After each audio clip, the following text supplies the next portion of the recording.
Thanks for staying with us. I'm Riv here with Joshua Jat Leesman. Season 3 is going to be one of the biggest events in esports history. So let's take a look at what a spot on the roster means to the teams in Group D.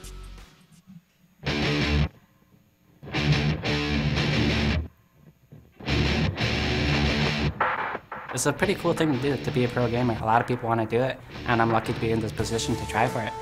We would get a lot of money, and we'd move to California and get a gaming house together. So that are the biggest differences for us, and it's pretty sweet. It would be nice. Some of us would move into an apartment together, we would chill out, play video games. It would be pretty awesome. I think for a lot of us it'd be pretty exciting. Never really thought about being a pro gamer before. We have pretty good chances. There's a few good teams. But I mean, it's tough because a lot of the teams coming in here have been together for months or even a year. It's a bit intimidating actually, because these teams practice for like 12 hours a day. We think we can have a chance against them. I'm going to have some fun. We have some cool things in store. Yeah, I think a gaming house is definitely in our future. So hopefully we win this and we'll get one. We'll all move in. My team's chances are 100%. That means every other team's chances are 0%. But if we do lose, we had a bad day. And that's all there is to it. And that is some of the best math I've heard ever. 100%. There's no percentages left. No, there aren't. There aren't. It's a mathematician. It's something. It's the glitter on those shirts made him smarter, I think. Yeah, this is true. So guys, these matches feature a little bit of what happened in the first round, right? We have some losses, we have some wins. It's going to be 2-2 to get through the round, 2 wins or 2 losses, and right now we're looking at those winning teams. And we got to talk about Team MRN. Yes, we do. In all honesty, I mean, not only because they're about to come up, but because I think they're genuinely interesting. They are, and that's not sarcastic. They're one of the most interesting teams I've seen in this tournament. MRN, as the team manager, comes from the fighting game community. Yep. He always has something to say. I think that's the most diplomatic way of saying it. That's 100% true. Some people don't always have something to say, but MRN, always. Claky D is also a fighting game player. That's one of the ways he managed to make it onto the team. The original team MRN had MRN. Yep. But he wasn't very good at League of Legends. He said that himself. Yeah, said it himself. Yeah, and from there, he's tried multiple times to form other pro teams. Remember, he said, like, Yutwin and Salsa and Westeros are all going to be on my team. That was a lie. Yeah. He gave away MRN shirts at IPL 5. He's a great networker. Yeah. And, you know, here they are. It's you know what? He has the mentality to make it work. It's just different, and that's why it's pretty interesting. The mentality to make it work? But it's different. How different is it? You'll see. What does he do to make it different? You've already seen already. The 100%, 0%. Yes, that will happen all the time. And I forget who was saying. I think it was maybe Freak. He was mentioning trash talk, and he's like, I wish there's just a team that knew how to do it so well. It was kind of like a mind game. And I'm like, If only there was a team with gold glittery shirts. Maybe. Maybe they could be our trash talking Knights of White Armor. But everyone on that team is actually fairly interesting because we have Mega Zero, who was a Grandmaster Beta player, if that makes any sense. He was in the top. It got given to the top 500 from Beta, but he was like the top 5. Like, he was an amazing player. Him and his brother Trieskimo. Something silly. Yeah. Him and his brother Trieskimo both look like they're 13, but they would both be old enough to play in this event. He's actually first year Carnegie Mellon in electrical engineering and is just probably, a lot of people say, the best player on this team, so an amazingly talented individual. It really is. You can either leave him up there to do his job alone, or you can help that and just have a definitive winning lane. And that's kind of what they like doing. Riven's one of his most favorite champions. I'd love to hear more about what happened in the last game, but for those of you that have watched it, a little bit jealous. Yeah, super. Because that sounds awesome. Super base race. Yeah, and now they're going to be matching up against Azure, and from what I've heard people talking about, Team MRN's bottom lane, they have one college from UCS. They have one player from UCSD, and that is Heartbeat. Heartbeat. Thank you very much for that one. And they say that's actually kind of the weaker part of their team. Heartbeat does play a lot of everything, but the core is Echo in the mid lane, Mega Zero up top, Claky D in the jungle, usually on Jarvan. Didn't Heartbeat play a different position? Heartbeat did play, I think it was top or mid, but I mean, when you talk to him, he says, I play everything. Right. As all these guys do, but he's not a natural native bottom laner. That makes things difficult. A lot of these teams, and like we said, December 30th was their creation. It's been a team, it was disbanded, reformed, and it's a few weeks ago. A lot of these teams are a few weeks ago. But as you've been seeing throughout the day, the matches featured today go on to tomorrow. First 1 and 2. The last 3 and 4 of that group have been sent home. Those elimination matches. We'll see a few more as well in this group. Tomorrow, the first of each group plays the second place of another group, and then those teams move on to the Final Four and the last contract on that day for the last team. So sad. It's like tomorrow's going to be the day of joy. There's going to be so much partying going through. No one gets eliminated tomorrow. Just 4 people become professional. 4 teams, 20 players become professional gamers and their managers. It's going to be amazing. And then the last day, it's like, yeah, 4 teams' dreams get destroyed. Yeah. The day of sorrow. Tomorrow will be good. We'll have party favors and some, little, I forgot what they're called. Thanks. Those things? Those things. Yeah. He's got it. God, I'm glad I have Jad up here. But, guys, we are getting ready to get into this game. Azure Gaming. Azure Gaming. Yeah. I'm going to get it right one of these times. Azure. I need an angry freak telling it to me right now. Yeah, you do. I apologize to Azure and for people who actually know how to pronounce that word, but I am challenged in this department, and I can't get it. I'm trying so hard. By the end of the day, there's a weekend to do this. Azure? If they make it on, if nothing happens now, you'll be safe for the weekend. Azure? But if not, we got it. Azure. They won their first Azure? Azure. Okay. There you are. Everyone at home is going to know now. They'll be like, Jat's doing it wrong again. He just can't do it. There'll be a Reddit thread every time. There's going to be a subreddit, Jat said it wrong. Yeah, I'm going to Azure. Nope. It's like, damn it. Swear I can do it. So a lot of these teams also embracing the AD caster mid. Not a lot of these teams. These 2 teams embrace that AD caster mid, so we may see that come out. We didn't last game. No, we did. We did Jace against Katarina. We saw it from the enemy who actually lost. I mean, we heard so much coming into this that the AD caster was taking over it. We saw a lot of it in the OGN. The mid Jace has been dominant there. The thing is, though, Kha'Zix is one of the guys who's been doing a lot of that. He's been banned all the time. I would love to see some Talon, in all honesty. We got to see some Kale on the B stream. That was great. Yes. It Kennex tore apart. Yeah. Kennex played a very mean Kale over on the other stream. And let's actually just, I mean, we do have a few minutes. Obviously, all these players having to set up. I'm really impressed, actually, by the players' composure, the tech team here, the fact that we have a 16-team tournament. We only have 4 stations here for them to set up and play. We have to swap them in and out absolutely every game. Yeah. The turnaround times have been impossibly fast, I'd almost say. For sure. There's pre-save settings. Everyone set them up yesterday. It's I think quite that's a feat. the coolest part. Like, you walk up to a computer, you're like, I'm Bloodwater. Bam. Runes, pages, settings, masteries, done. Like, what's up? You can actually see Mega Zero right there, and you would not think that man is 20 years old, but what? He is. I would have said, like, 19 on a leap year. That's basically 20. Like, that's not surprising at all.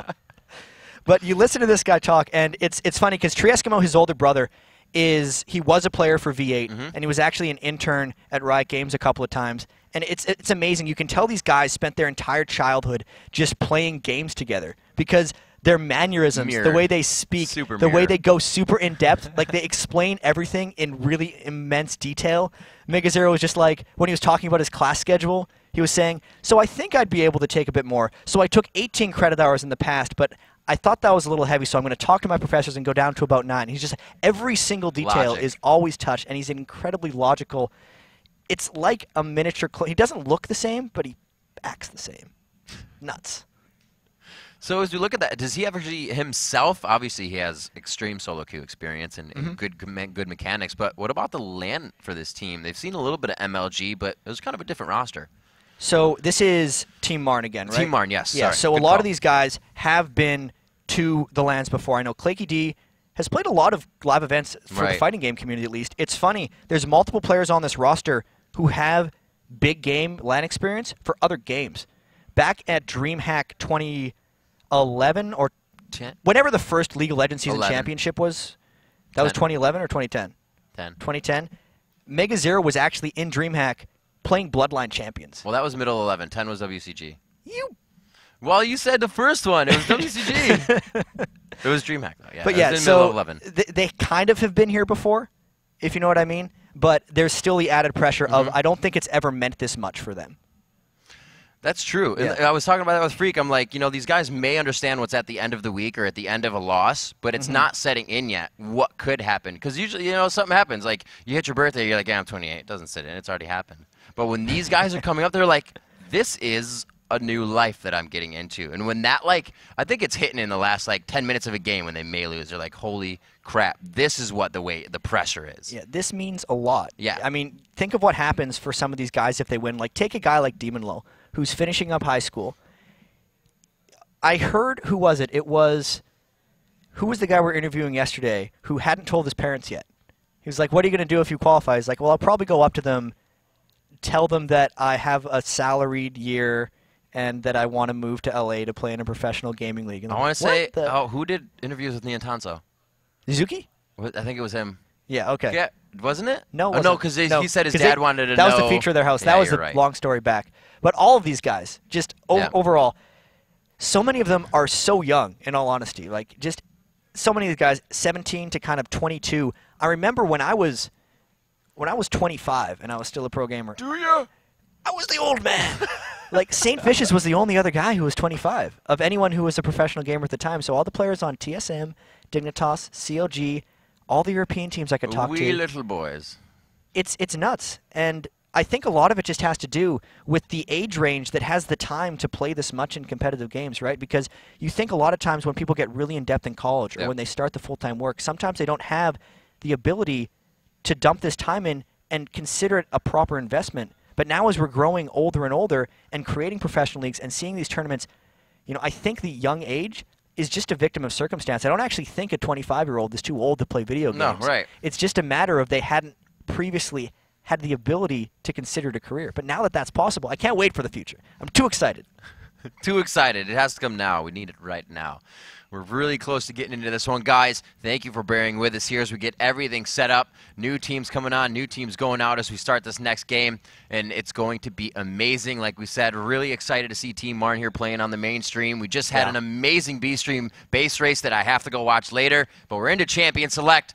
Without further ado, let's get this match underway. So the early bans coming out already. A Nivea banned by Azure. Did I get it? Azure. It's okay. We'll get there. All right. I just can't do it. But that's something that Echo plays. A lot of people fear his Anivia, in all honesty, and that just doesn't leave enough bans for the rest of the team because you still got to deal with Claky D's Jarvan and Mega Zero's Riven if you want to get all this stuff out of the way. Go for that Kha'Zix ban out in mid. Look at, you can see him just talking to you like, I don't know, maybe, yeah, we should ban this. They're deciding it out. Anivia Kha'Zix out. There's Claky D. He's also getting a hand in it here. Is that how we should ban this? Is that? Yeah, it's probably what they're doing. That's probably all the logic. And then they roll a die. And you. I mean, we've done the listen-ins before. They usually have really amazing logic for these things. No, they do. Yeah, Dyrus. Yeah. Oh, Kale. Whoa. Bleep, bleep, bleep. It's totally logic. That's great. But yeah, Jarvan again. So much play. And you know what? When we went to Thailand, I was like, God, these guys play Jarvan all the time, and it's so much fun to watch. Why doesn't NA or anybody else Jarvan everywhere now? Especially out of the jungle. This was what Claky D does. He finds creative gank paths using Jarvan that a lot of people don't think. You can hop over a couple really creative brushes. Like, you can go over the Dragon Pit to get by, like, Tri-Brush wards and then come all the way in behind if you're thinking of the blue side of the map. And he's super patient, super creative with the way he ganks, and it's really dangerous. He will play it every game if he has the opportunity. So I'll have to see if Marn trolled us. Because at first he already said they're not going to pick Jarvan. And then they said they're going to pick Riven and a whole bunch of other jazz. And then he's like, maybe, and walked away. They're like, wait, what? Then he also said, in the same conversation, he said they're going to pick Riven and Riven's going to be banned. So 100%, 0%. He is someone who always has something to say. There's a Riven. All right, so that was not a lie. And they do have Taric. Did they say? They also said Taric. They also said Ahri. They also said Ahri, if they'll pick Echo's it. Ahri in mid lane is his most played in this season. So they're going to get a lot of sweet spot champions, in all honesty. That comfort level Echo's also huge. a main Taric. Like, if you look at his support list, not Echo, sorry, their support Atomic, his main support is by far Taric in rank. So they're really looking comfy right now. Really great to stop the initiation, too. Nice dazzle on a Nocturne after that paranoia. Shut down a fight. So the composition is looking good for the counter. 2 picks coming up for Azure Gaming. Azure. And we'll have to see what they decide to do. Damn you, chat. Making me laugh. I mean, I can't get it. I cannot say Azure. So the top laner's out. They don't need to pick that, but it looks like they do anyways. And what else are they going to grab here? All right, so Cho'Gath, Graves, that pretty much locks in either a mid or a top lane Cho'Gath. Mid Cho'Gath is honestly really mean if they decide to go with that. It could be anything. They are honestly leaving their options open, keeping that last counter pick to do whatever they want based on what MRN wants to do here. Here they're going to be picking their AD carry and their mid laner. Will they decide to go with something heavy AD mid, or will MRN have foretold us his strategies, and do they pick Ahri? Ezreal's still on the board, so there's the safe play there. Definitely a team you might want an Ez for, especially because of that Nocturne. And no, they said Urgot, and they are hovering on Urgot right now. It's like nobody plays Urgot anymore. Yeah, he like, walked away, he goes, nobody plays Urgot anymore. And we said, actually, and then because we were going to bring up OGN, and he said, blank Korea. And we're like, damn it. Doesn't count, I guess. But they're hovering. They are really considering this. Wow. This is if they do this, this is a completely premeditated, pre-planned composition. All 5 of these picks nothing are on the right they're side ready to go matters for to them right now. Yeah, this is not a counter pick action at all. This is 5 champions that they really wanted to play, and they have something prepared for. I'm getting excited here, messing up my words. But yeah, this is if they win, they're in, and I'd be so excited to have a team come all the way from the online qualifier to make it out of the group stage at this point. Yeah, it's becoming a task for these teams at this point. Azure coming out of MLG, MRN the online qualifiers, and like we've been saying, they're the last ones left from the online qualifiers. Eliminations have gone swift today and quick for a few, but a lot have also moved on to that second day to vie for that contract, that $100,000+ in a new life.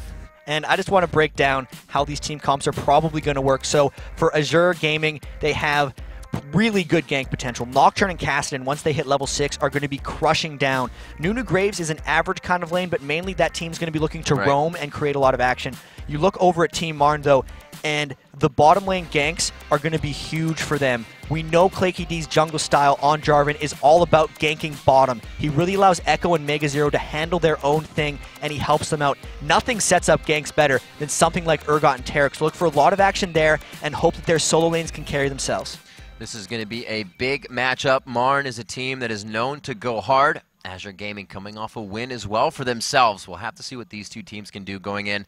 You just talked about a little bit about what the compositions are going to work like. What is it going to be like for these teams? You know, MRN coming in with that little bit of experience. Azure coming in with some people, Bloodwater, Demon Lull, knowing that experience. What is it like right now, Jat? You've been here. The biggest thing for these guys, especially the new ones, is you just have to take your pressure down, right? It's just kick it down a normal game. Yeah. Nothing is happening here. This is my hands are cold. Why is this happening? Right? So you have to make sure you warm these things up. Communicate just like you have. Pretend you've been here before. Fake it until you make it, in all honesty. And Demon Lull, you could see he was, especially in that last game when this was the first game for all these guys, he was the one who was calm. Him and Bloodwater, because they'd been there before. Now all these guys should be a little bit more settled in now that they're in their second game. Can't wait to see what happens. The GGs go out between both teams. They make their way, and they have a ping going down for that top side. So they're going to put somebody just at the Wraith Brush ward, make sure they have vision so they can attack if anything happens. And will we have any crazy cheese strats coming out here? Because the last game we saw a very good delayed invade by Azure. They managed to sneak by all the wards. They got the first blood. Then we saw a really slow game from there on, but they still managed to get that. Everyone on MRN is hoping that someone from Azure is going to come by and put a ward. Yeah. That's the spot. They're just like, I thought they were both doing it at first, but it looks like, again, you know, another just minute 40 top lane brush. And the interesting thing about this is in a normal tournament where they weren't playing simultaneous games, they would know this was coming. But they have no way of scouting that this happened for the last game, so they might execute the exact same strategy twice in a row. Interestingly enough, though, MRN's looking for action because no one is not, you know, they're all grouped up as 5. Normally you see a couple people checking this. We might see a 5v5. They moved by now last game. Azure was already in that tri-bush by 11, or 120 rather. I was going to say 111, but it was 120. So they are going for the 140 for sure. They're going to make sure wolves were taken, and they're going to go back, but it doesn't look like they want wolves. They may have seen this from last game. MegaZero already in the bottom lane, so 5 of them able to go in, but Atomic was sitting in the right brush. They're going to be able to avoid the death. They will lose their blue buff, but KlayKD should be able to pick up red. Not the worst situation. Actually, Azure Gaming completely backs out. That's in favor of MRN. It really is. The jungle's going to be so much faster, and Jat, we got a lane swap. You are absolutely right. Urgot running top lane against Cho'Gath. Nothing here had to play the 1v2 lane on Cho'Gath as well last game, and he did a remarkable job on it. Demonlaw and Bloodwater also destroyed the solo laner that was on the salad bar, keeping Singed to 7 minion kills at 9 minutes at some point. I feel like Mega Zero will do slightly better than that. Let's see how it folds out. Unfolds would be a much better way of saying that. Hey, that's all right. I fold things out as well. Mega Zero taking a little damage there. He's going to have some trouble until he can get that shield up, until he can get a scepter under his belt and get some sustain. Dazzle onto Cho, and they're really just harassing for single CS right now. He's getting as much of an advantage as possible. Clicky D again, an early just pressure on mid, and he's going to look for this one. He's got that flag toss. Chat, he's looking to go in. They're clearing out the minions, getting that charm in range. If they can knock it on him, it's going to be a lot of damage. I don't think it's going to happen just because the minions are already pushing a bit in. Can they get it? At least they burned a flash. They did burn his flash, but you were right. That line of minions kind of blocked off charm. Great job there on the pressure, and Claky D is known for just taking a camp and going right back at it. One thing I really need to keep track of, though, is this bottom lane where Mega Zero was the first to the creep line, so it's pushed up beyond his ability to get experience if they decide to zone him out down bottom.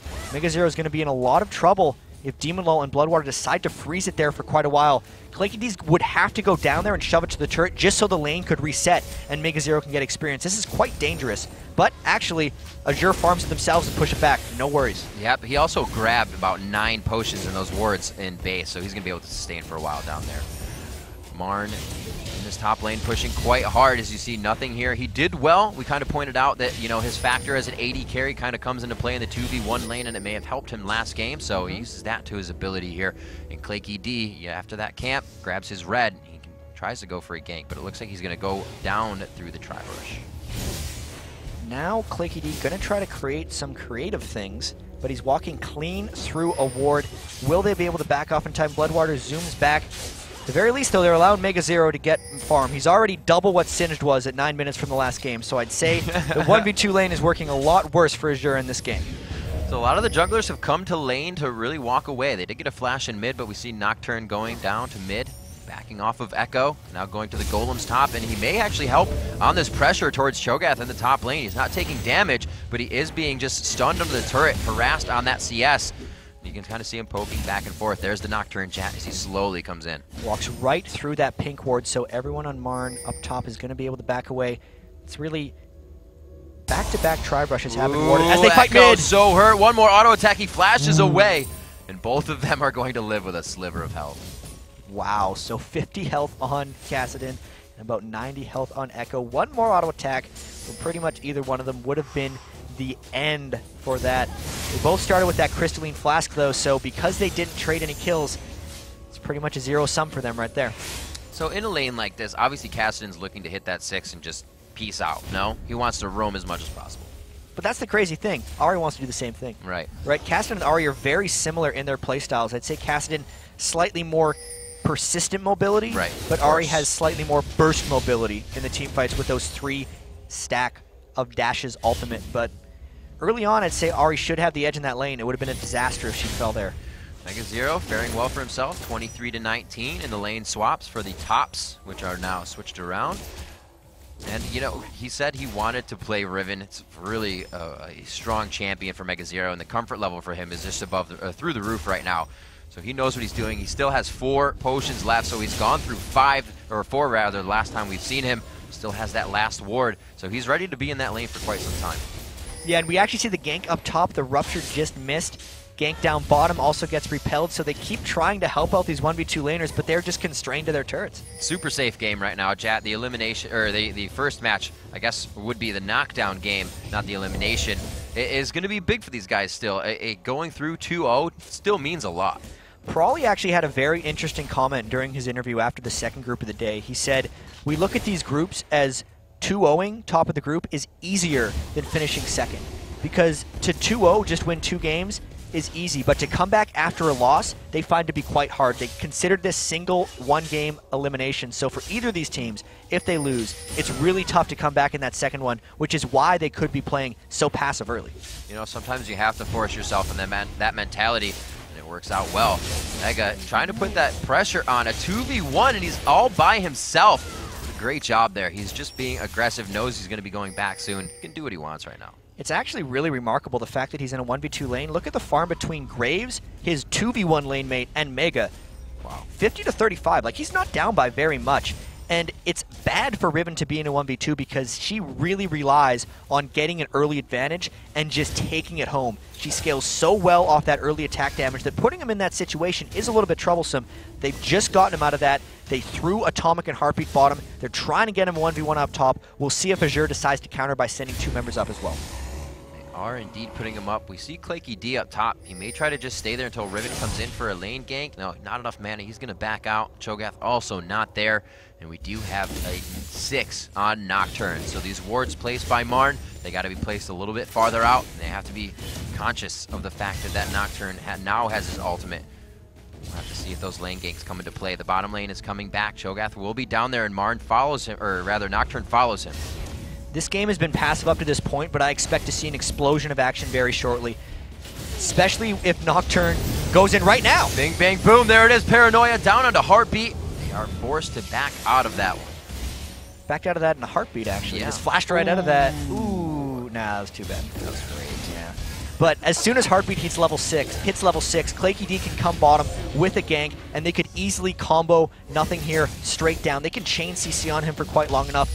All of these guys, even Ahri and Kassadin, so reliant on getting level 6, that might be one of the reasons we've had so much passivity, one of the other reasons we've had so much passiveness thus far. And I gotta give high five to both teams for the double swap back to the other lanes. That's so random. Well, it was a matter of right. Marn trying to get Mega Zero into a 1v1 so he could punish Cho'Gath, and it was a matter of Azure saying, no, you're not doing that. You are one of the best top laners in the world, and this guy plays AD. You're not playing against him 1v1.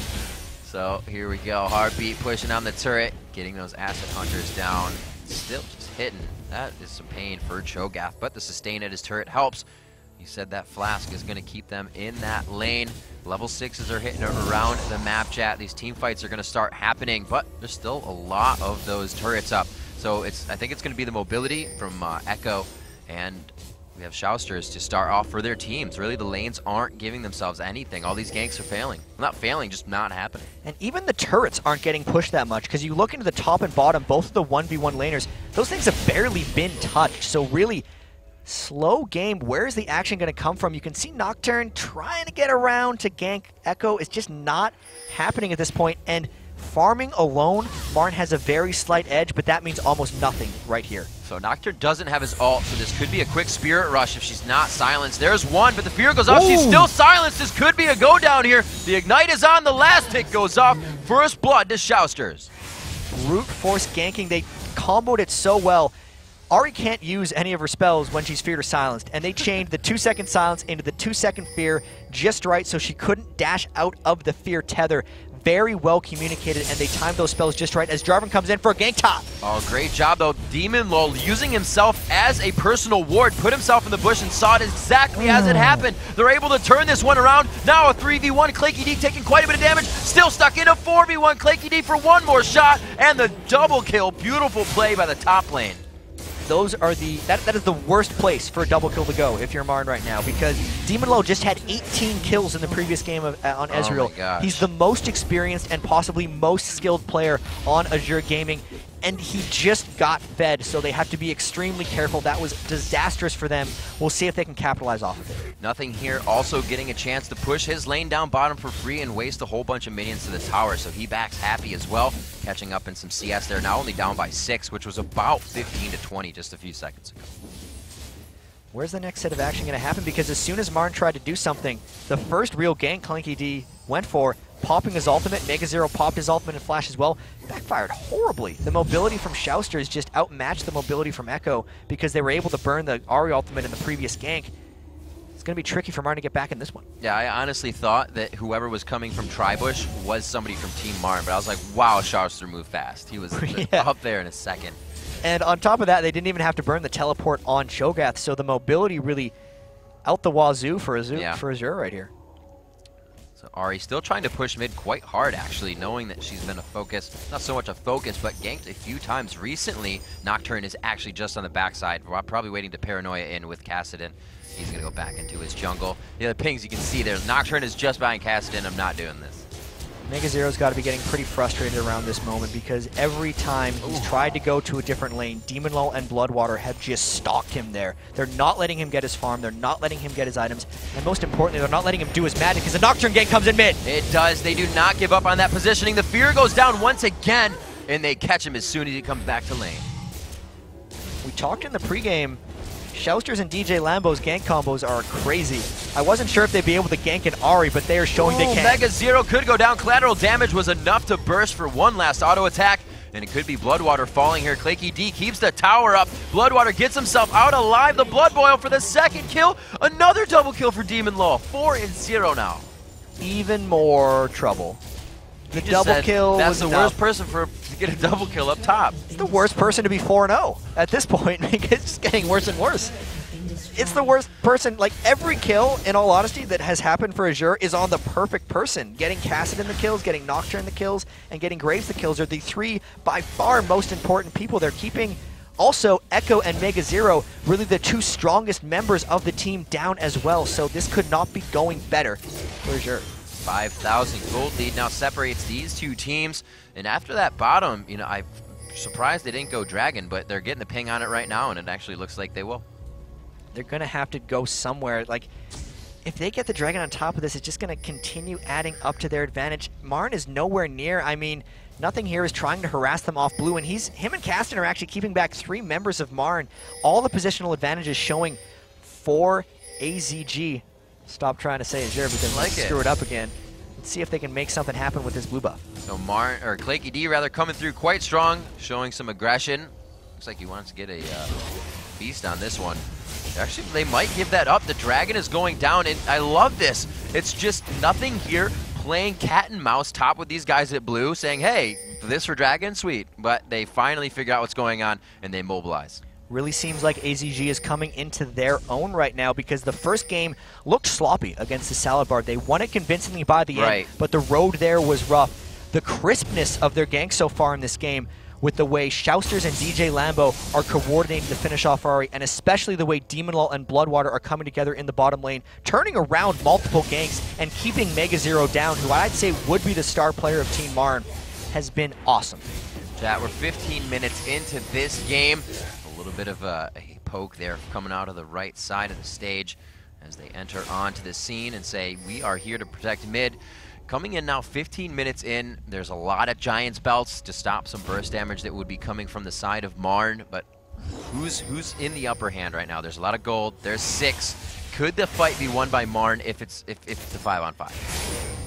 Maybe. They'd have to get a lot of luck. I really see AZG as the huge favorite coming into this fight. Here's a teleport. We might see the fight now. Cho'Gath is going to be there as well, and they make it a 5-on-5 right away, and we'll see if that 5-on-5 works. It is going to be Jarvan going down first. Demon Lull could fall here. That's going to be some good gold, but it goes to Tarek. That's not so helpful. Kassadin onto Riven, and it looks like they will finally drop down Atomic. A few more hits there, the Rupture, and the last auto attack to finalize. Echo is being chased down here. Ooh. They may drop Shousters. It's going to be Echo trying to walk out of this one. One last attack brings it in to 3 for 5.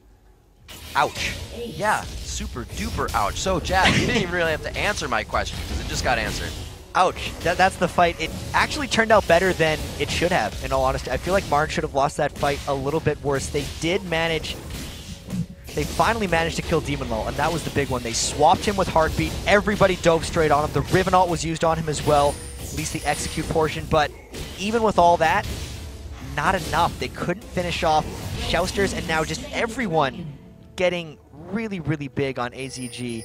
6,000 gold lead at 16 minutes is really big. And usually it wouldn't be a big deal, but that money so could have gone to somebody else than Tarek. It's really true. Like, it is so true. Such a Mega Zero 5-kill shutdown to Tarek. Mega Zero really needed that gold. It happens in the midst of a fight. That was not a mistake by Atomic. It was just an unfortunate packet of damage that landed at the right time to finish a kill. That's last hitting support ever. So we see them pushing in here. They're actually taking quite a bit of poke on this, chat. See Mega Zero's taking a few hits. They're trying to siege down on this turret. They have some good damage. Eventually getting it, obviously, but it may be worth an initiation from AZG. They go in on Atomic. It's going to be that taunt. A beautiful full team stun from Mega Zero besides one that wasn't even there. A great job there. Very hard to do as it's just on that pinpoint in Origin. But he really saved that initiation. Keeping the pressure up. They actually have 2 members of AZG recalling right now. They got their first turret. They could maybe continue that push, but they decide to take the small advantage, not make any game-losing mistakes, and back off. 11-3 now, 17 minutes on this one. We are 5,000 gold up, 3 turrets now in favor of AZG as they move down the map. They've taken out all outer 3. They're not really warding offensively in the jungle, so they're not gaining too much ground other than just that lane and what they can see with minion stats. So possibly they have that Ruby, but they're not really putting it in any of the forward positions. Well, there's a Wraith one, awesome. Yeah, they're not taking too much aggression with it. I'd completely agree with you there. They're starting to get the map control. I mean, right. Especially having picked up Demon Law just a little while ago, their team synergy is definitely not all the way there yet, so they've been able to get the combo synergies going. Like DJ Lambo ganking mid for Shouster is very strong. Demon Law and Bloodwater are working great together, by the way. That is one of the strongest combos we've seen today, I'd have to say. But their overall synergy and team strategy still needs some development. We'll see how they're able to close this game. So they've actually put a beautiful line of wards. They're making that first half of the jungle theirs. It could be scary down to that red Golem and Wolf camp. We'll have to see what they do. They're just kind of pushing this lane in mid. They're getting Shogath back with them. They now see Riven top, so this could be a definitive push here. Nocturne ulti is up. They're finding him in the side here, just towards the Wraiths. Looks like it's just a little back and forth. He smites away the big Wraith. And now all 5 members pushing up the mid lane. This is a dangerous spot for AZG. If someone got Urgot swapped into a turret, 4v5, that would be a potential error. But wow! He's too low to start. He wanted to turn around, I think, and swap that almost, but he was like, can't, silence, can't do it. So all that pressure, that all came from just Shousters. You know what? Those abilities are already back up for him, and that is huge. He can just wipe out the AD carry in one shot. You just compare the items and the gold between the 2 mid laners. Castan versus R. We talked earlier about them being very close matchups of each other. 5,300 to 4,600, and Shouster's coming around the back. They're really looking to fight on this turret. Might be dangerous, though. Dazzle goes in on Lambo. He got a good shield off, mitigated a good amount of damage there. They get only about 25% on the turret.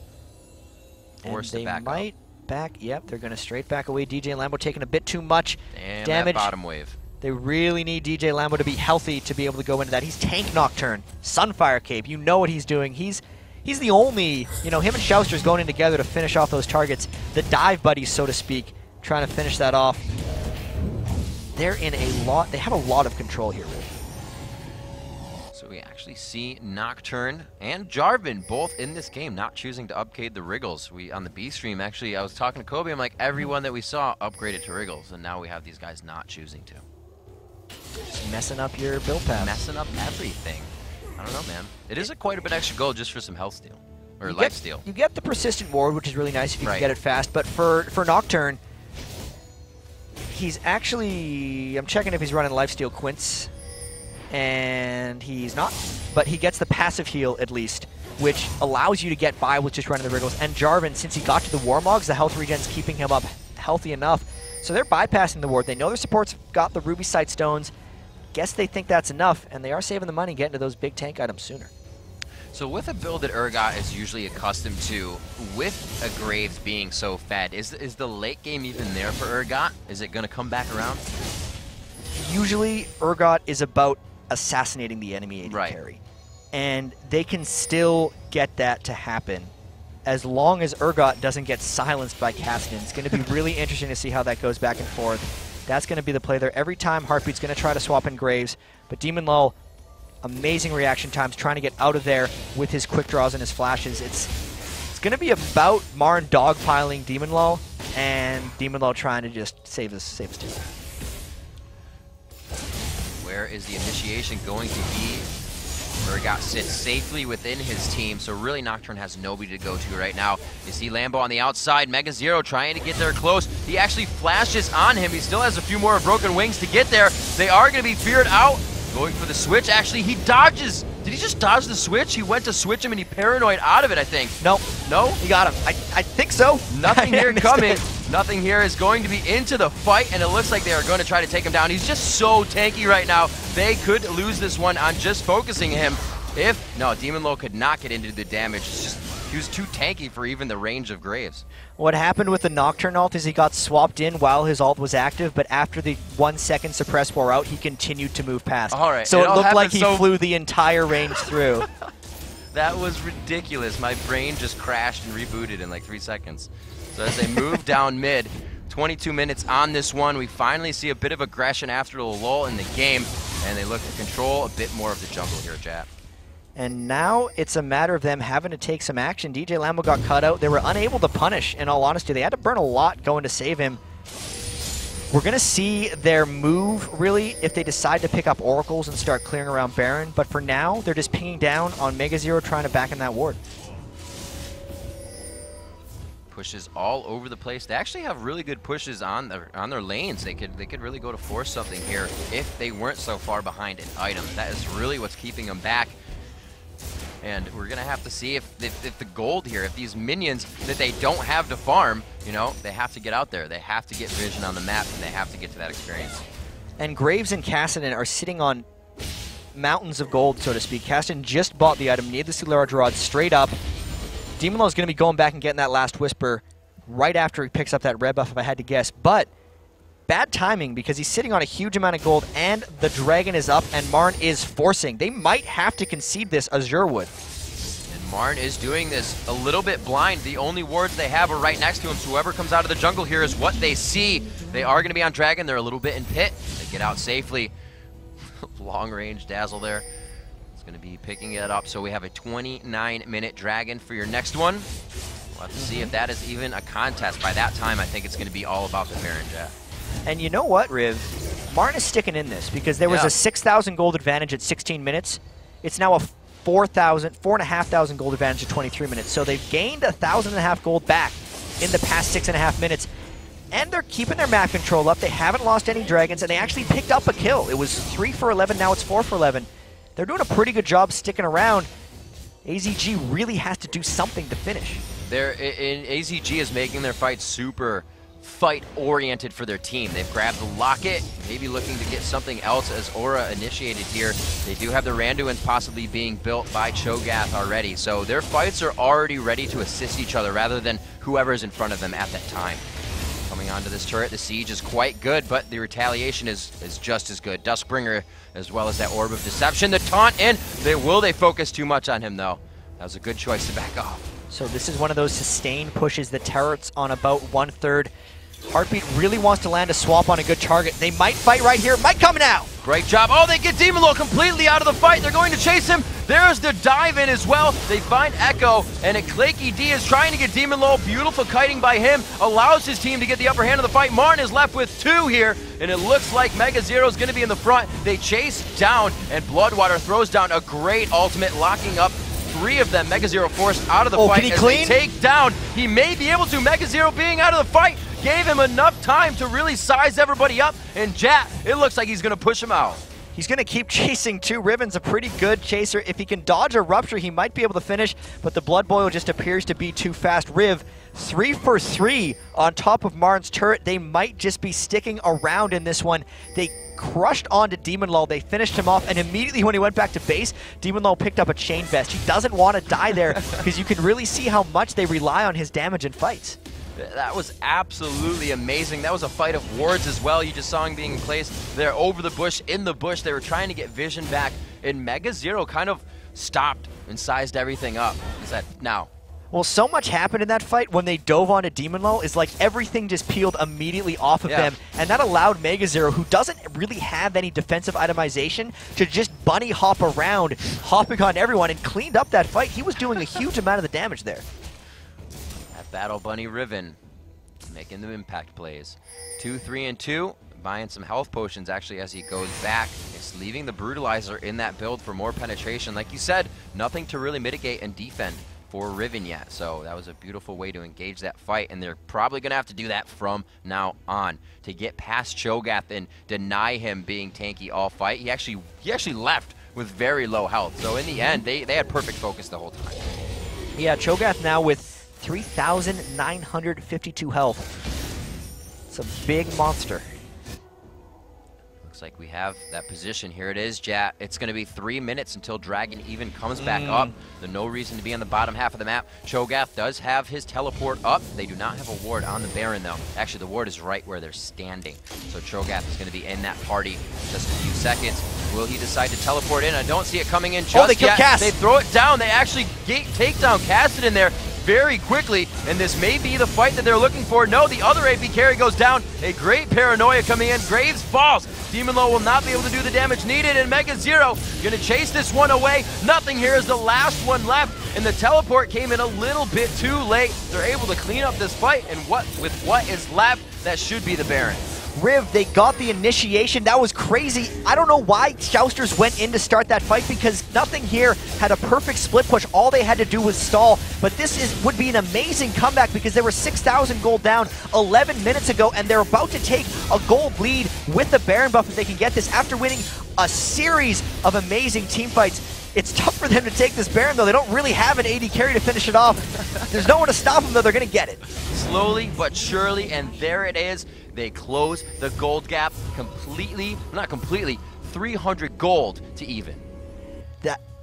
I got it. We're going to see a replay of this fight. We're going to get it one more time. And the start of this fight, Riv, was crazy. Shousters jumped in for Mega Zero, but what are you doing? They just charmed you and jumped on top of you from here. Look at Demon Low. That's the only thing that matters right now, because he's the only damage dealer left. They continually, Mega Zero jumps on his face over and over again. Heartbeat wasn't there for the start of this fight, and then it took him about 45 seconds to kill nothing here, but we don't need to watch that part because they finished off the tanky show. There's nothing here to watch. So we go back to the game, picking up blue. People are resetting. We have Marn now. Not so much an upper hand, but definitely grabbing some footing now. And I want to see if they're able to close this one out, because we just saw AZG, you know, they brought out their mitts and they threw a good one right there, because they had this game in the bag. If they had a way of coordinating, and we're like tower diving with Caston and Nocturne, they should have been able to just take them right off the map, but they've allowed them to crawl their way back into this game. And one win away from making it out of this group stage, either one of these teams in what is now an extremely close game. I'd say the slight edge to Marn. Yeah, chat, look, if you just look at AZG right now, their coins are stacked on each other on that mini-map. They are not moving without arm's length of each other. They do not want that fight to happen again. This is a very beefy team, so to speak. You always get this when you pick up an Urgot. You kind of just become a team of tanks. You can see just Mercury treads and a Haunting Guise on Echo's Ahri. Makes him a little more resilient. The dive of Mega Zero, you know, just with the Black Cleaver and the Riven Shield alone, somewhat difficult to bring down. Unless Shousters can start killing some of these guys, I wonder, especially since they were losing, especially since AZG was losing fights before they're really fed, if they have what it takes to come back in this and even kill Claky D, who's become a tanky beast in his own right. They certainly have map control. Jack completely taking towers with no contest. They're going to go ahead and back out and make AZG's jungle theirs. More than happy to just stay and take the wolves. They're even just spreading out to do it. They're pinging down that mid turret as well. You can see the middle lane. Got a bunch of minions there. They might look to tower dive. This would be it's very hard to tower dive a Nunu. He puts up so much zone control with that absolute zero. Marn's going to have to make a move at some point. They might just try to poke it down and take it slowly. It's not far from the back of their minds how much AZG was ahead of them just prior. They've got to take this one slow. Nothing here, trying to put himself in the front. And he does kind of pull Marn off the attack, but like you said, just poking this turret every time they can get it in. Even Echo's getting auto attacks in when he can. They don't want to go too close. Really, Cho'Gath more than happy to get poked. He's got that regen on him. Yeah, they're getting out of here. They see the blue buff is up. They made no progress in that last push mid. The Baron buff only has a quarter of its duration left. They're going to make kind of something happen. The top turret falls because of the huge minion wave, giving them now a 2,000 gold advantage. That's an 8,000 gold swing from 15 minutes ago. Very impressive. But the sieging of turrets for these guys is really lacking. Without a ranged AD carry, they pretty much have to win team fights outside of turret range, because these types of sieges do not translate well for Marn's team comp. See what they have to do. You know, Jat, you're perfectly correct. We saw what happened in mid just now. They had to back off. Great job at the stop siege. like you said, that new displacement. So backing off now, 32 minutes into this game. Marn trying to find their next path into that fight, their next path to victory, possibly looking to go 2-0 in the group here versus Azure Gaming. So Baron buff is a 4-minute duration buff. It's almost gone for them. In all honesty, I feel like it's so hard for them to siege turrets that they're going to have to win fights around Baron. I could be wrong. The flag actually went down behind Claky D there. They're only looking for a bit of tower damage. Avoiding an engage. Here it comes, though. Mega Zero's that first one on. Echo actually gets tethered, but he spear rushes out, and he's swapped back by the position reverser. Atomic is the focus. It looks like AZG is focusing the wrong people here. One go down from each team, and it looks like they are under their turret, focusing Claky D. This is kind of a disengaged fight, though. They have to be careful where this goes from here. The problem with that fight positioning for Marn is they've won all their fights by going deep onto Demon Lull. There was a turret and a base at the back of him. The only one who went in was Claky D, and there was nothing there for him to finish. So a 2-for-1, well-engaged fight by AZG. They're going to try to take this right down mid because they know the Baron buff is gone, and they have a one-man advantage.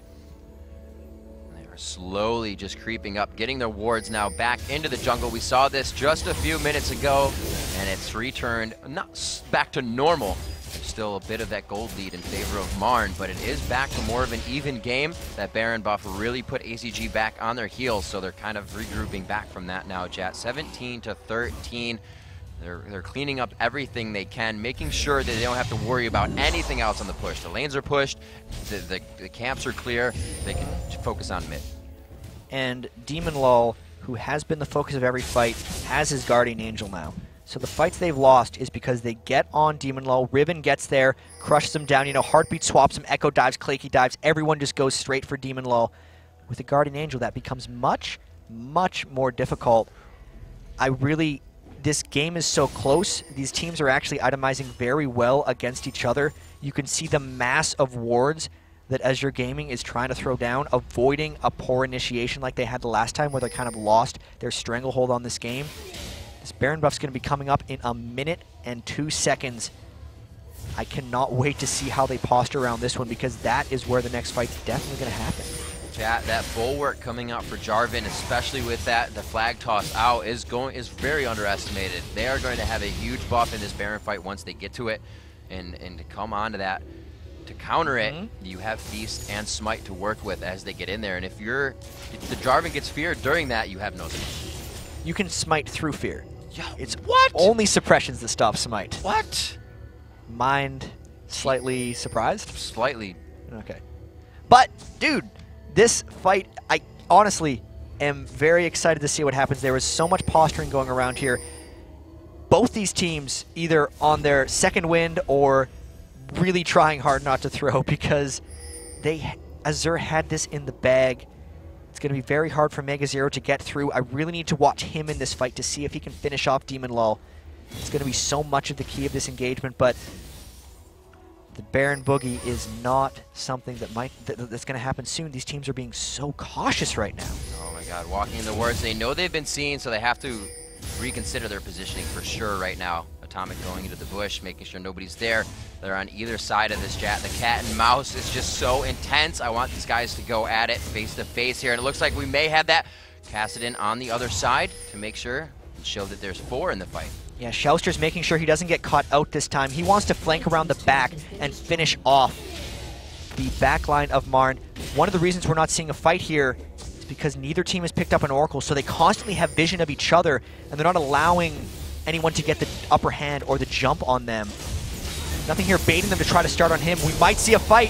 He's down to half. Here it comes! There it is. It goes on to Echo. This could be a big one for both teams. Mega Zero is taking way too much damage to help. He is forced to flash out. A lot of damage onto nothing here, and he could go down. The AZG health bars are turning more red than they should be, and Lambo falls. Demon Lull falls down. Here comes the Guardian Angel back up, but he is swamped by Team Marn. The double kill coming up from Mega Zero, and once again, they get it out. 3 for 0. They're very low, but they might try to push on to end this. It's support and a Kassadin that is still alive. They're going to go for the end right here, it seems like. They have a lot of armor to tank down. No! They go for the second inhib. They're going to start pushing their advantages here, and that surprised me too, chat. There's quite a wave they'd have to push through for the Nexus turrets, but another inhibitor turret for them, and the inhibitor is going to do just fine. They still have 20 seconds on these spawns, but they're going to back out.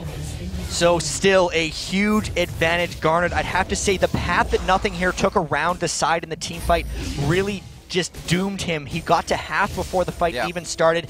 The tankiest member could no longer soak up damage. I think he was very surprised by the damage that Urgot was putting out on him. The old Urgot builds that you saw in Season 2 were pretty much like a Brutalizer to a Frozen Heart, but when you have a Mura Mana and a Black Cleaver, it's a much increased amount of damage from Urgot. This would be an incredible comeback, and it wasn't off of crazy throw. It was just slowly but surely they picked up the right picks, fights, farms, and they're just coming right back in here. Baron's up again. The dance continues, but with 2 inhibs down, AZG has to have a full-time defender. They are moving up towards that Baron. It spawned just about 2-3 minutes ago. The wards are down on it. They have, there we go, taking that out. Atomic finally getting that Oracles we just mentioned. These teams need to start clearing that vision off the map, finally picking those up. Wards cleared, wards placed, wards cleared, wards placed. The story of the game right now. There's another pink ward in the bush, and this is what it is about Baron. Deny as much vision as possible, and if Marn can get that fight again, they have to remember Mega Zero has had to flash out of those 2 huge fights that they completely won. He doesn't have that up anymore, but he still has that 1,000 range if Riven can just go. So that's going to be big. The summoners are down. We saw that Marn won their first game on a base race. Everyone of Azure is pushing down 4 members, but Team Marn might be in close position. Could we see another base race? Guys, this is going to be huge. 38 minutes into the matchup. We are seeing Team Marn being back. Ladies and gentlemen, thank you for joining the streams. Thanks for watching all day. Team Marn versus Azure Gaming here. We almost saw a slight base race. The second one for Team Marn. Cloud9 winning on the other stage. Congratulations to them. Guys, we have an amazing match going on here. Chat, what's been happening? This was Team Marn being very far behind. There were 6,000 gold down at 16 minutes. From there, they have just clawed their way back in this game. They got a couple pick kills onto DJ Lambo. Mega Zero and Claky D have been able to dive straight onto Demon Low's graves, fight after fight after fight. Just recently, Marn won a 3-for-0 team fight, took 2 inhibitors, and now they're looking to do something bigger. They're trying to end the game. These fights are big. We just mentioned a lot of those summoners down that they have used to win these fights definitively. That Mega Zero focus, he still hasn't bought any HP, but he can output so much damage right now. And they see Claky D kind of running him in there so he can get poked. He wants to take a little initiation for himself. AZG not having it right now. They know that there's somebody on the other side of that wall as well. And Marn is going to solidify the advantage here as they try to go around the horn and knock down all these inhibitor turrets. It's extremely interesting that Marn is not trying to solidify a Baron buff despite having 2 inhibitors down. There's almost no way AZG could stop them from getting that, but instead, they're trying to take the pressure of the 2 inhibitors and turn it into a 3rd one. You almost never see a 3 inhibitor comeback, so they're trying to secure that 3rd one right here. But we mentioned earlier, no AD carry means very slow turret sieging. That it does. We'll have to see. No, the Rupture did not hit. They're just missing all day for nothing here. He has lost a few stacks in the fight, so he is losing a little bit of his HP. He's going to go down faster. Like we said, he was very surprised at how much damage Heartbeat did last fight. They are going to initiate. Claky D makes it so, and he pulls Nocturne a little bit more out of the fight, so he has to go back in, throwing down the Zonias. Atomic, however, going very low. Heartbeat trying to take down Shousters, and it looks like Marn got the fight they wanted under a turret. They're able to take down 2. Echo is now the focus, flashing out of that one, using his ult last time, but here's Mega Zero. He's the one that's been able to turn around the fight for these guys. Nobody's ever focusing him. Nothing here, and everyone forced on their heels, and it looks like Marn is able to salvage that one. It's been a 2-for-1, but Marn's base is also, Azure's base is also taking tons of damage. That is, the turrets at the Nexus are being hit up, and there is one going down. They have stalled and baited so much time, Jack. Marn is playing this one logically. They lost 2 in the fight. It looked like a disaster, but the pressure from the super creeps has been too much. They get the 3rd inhibitor down. They're going to fall back from this, and huge exhale for them. They're taking this one slow because losing that fight would have been a huge disaster. All right, so now we have to see if Marn can close this out. The minions have taken down 2 of their towers. They've been doing well on inhibitors, so props to the minions as well. But we're going to have to see them do it themselves. They have to get through that Cho'Gath. They have to get through Lambo. And these fights are kind of coming up where they're only getting a few things after it now. They're not able to go all the way. Demon Low's Guardian Angel is back up since the last time, so that's just going to extend the fight. The fact that they're pushed right up to the back of their base means they have plenty of room to fall back into. And those super tanky bruiser comps you know, the damage only goes so far for these guys. They're probably going to be able to take this Baron, though. 2 of the inhibitors respawn for AZG, but the super minion waves are still, they're still roaming free. They still spawn. They have to clear those out. It's still not decided yet. Will Marn be able to be the first online qualifying team to make it out of the group stage, because we are 0 for 6 today, and with that Cloud9 victory, the salad bar is out as well, which means Marn is the only team still alive from the 32-team online tournament. Well, Jat, if AZG can come back from this, 10 turrets down, the last one standing is a Nexus turret for them.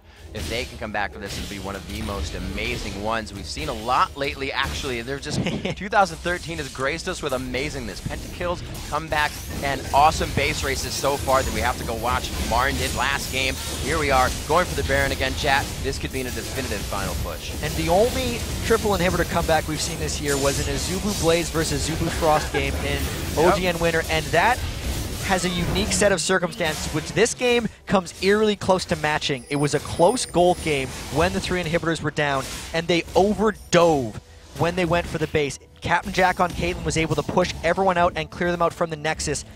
Something similar could happen here. Demon Law has a huge amount of gold, but with the Baron, with the fact that they've already been taking it slow, this is an extremely unlikely scenario that they get too overzealous and can't finish after once having 3 inhibitors down. But it could happen because a lot of the conditions are there for it. Scary for AZG. Azure Gaming, we just saw Shouster going for blue as they walk through wards by Wraiths. He said, I'm not doing this. I don't want blue. I want to guard my base. So even the little things they can't get right now, they're forced to feed off of these minions being pushed in their base. Marn with Baron. That health regen is on. They have a team that has been fighting formidably for the past few. There's a swap! There's the swap coming in. He is going to be able to dash back out of that one, but the initiation onto Bloodwater. Bloodwater will fall down. There's the ultimate coming from Mega Zero. It looks like they have to clean this. The Zonias goes down. Atomic and Heartbeat, full HP, and there it is. Lambo and nothing here about to go down. They say, run to your fountain. We're going to the Nexus turrets, and it looks like they dropped them, Jat. This is going to be it. And it is going to be Marn on 2-0, our first qualified team.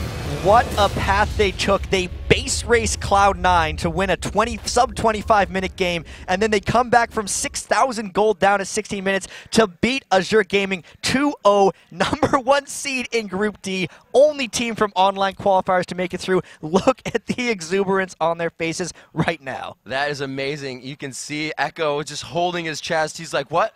Yo, guys, that was amazing. He smiles all over. His mind is blown. You see him, mind blown. My mind is blown. I love the shirts. I love the gold. I don't, because I went and I was like, Marn, what's up? Oh, glitter everywhere. He marked you. Yeah, I got marred. Marked you. I got marred. All right, guys, amazing games. We want to look at that final push. Let's get a quick replay of that from the truck. Just try to recap you there. The swap came in, and I lost my voice. I think it cracked for the 2nd time in that game. And they got onto Demon Lull so quickly. All the eggs were in the Demon Lull and the Shouster's basket. And when they tanked up, that is Team Marn, there was nothing Azure Gaming could do about it. They didn't bother to finish off the last 2 because they couldn't matter. 20-19, one of the most amazing comebacks I've seen in a while. You know, I did see the 3 inhib comeback from Azubu Blaze, but most definitely today, this is the most excited I've been casting a game since the World Finals. Since IPL 5, I keep it's a lot. Chat, everyone at home, everyone anywhere watching right now, this is what we're going to have all year. This is what the League of Legends Championship Series is all about, and we're only dwindling down to the best players in North America. This is just the start of it. I mean, this is the 16-team qualifier to get the last 5 teams in. This doesn't have TSM, COG, Dignitas. It doesn't have the European League. It doesn't have international competition that's going to fly in during the All-Star break and during the end season. It's going to be absolutely epic. Indeed. So our food finalists, we've lost it. We've lost all the food is gone. All the food. Meat Playground is the last food hope. That's right. That's the last food hope that has come in here. Guys, amazing games coming up. Like I said, we have an entire year of this coming ahead. Don't go anywhere.